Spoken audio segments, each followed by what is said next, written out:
염분비 일정 법칙을 이용해서 염류의 양과 염분을 구하는 방법에 대해서 한번 살펴보도록 하겠습니다. 자, 여러분들 우리가 염분비 일정 법칙이라는 것에 대해서 배웠었는데요. 이것은 염분비가 어디에서나 일정하다는 거죠. 염분의 비율이 언제나 같다라는 겁니다. 자, 이것을 가지고 비례식을 세워서 우리가 염류의 양이나 혹은 염분을 구할 수가 있습니다.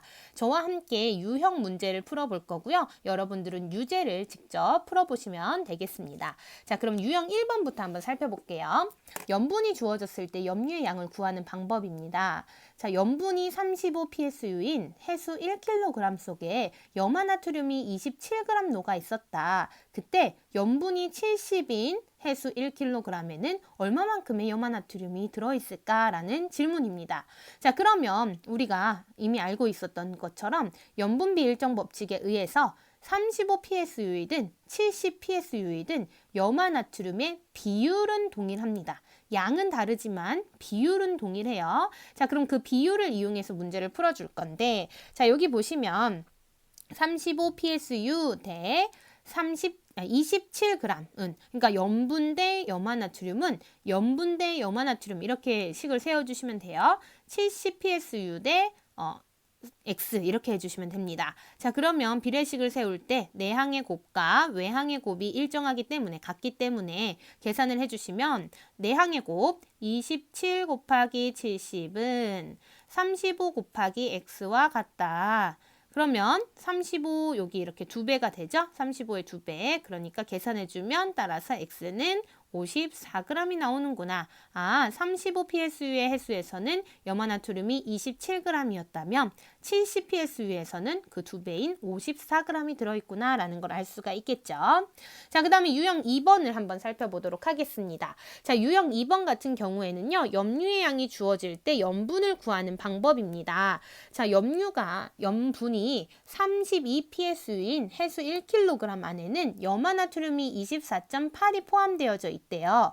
어떤 해수 1kg에 염화나트륨이 31g 포함되어 있다면 이 해수의 염분은 하고 물어보는 거죠. 자, 얘도 마찬가지예요.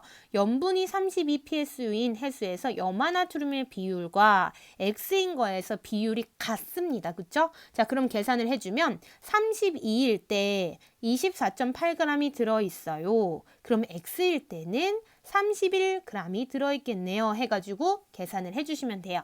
자, 그러면 내항의 곱과 외항의 곱이 같죠? 그래서 24.8 X와 그것이 32 곱하기 31과 같습니다. 그래서 이걸 여러분들이 직접 계산을 해주시면요. X는 40psu가 나와요. 그렇게 문제를 풀어주시면 되고, 그 다음에 유제 2번 같은 경우에는 이제 보시면 반올림 하는 게 나와 있는데요. 첫째 자리에서 반올림 하는 거니까 땡땡 몇 이렇게 나오면 그 첫째 자리에서 반올림을 해서 앞에 것까지만 이제 계산을 해주시면 되겠습니다.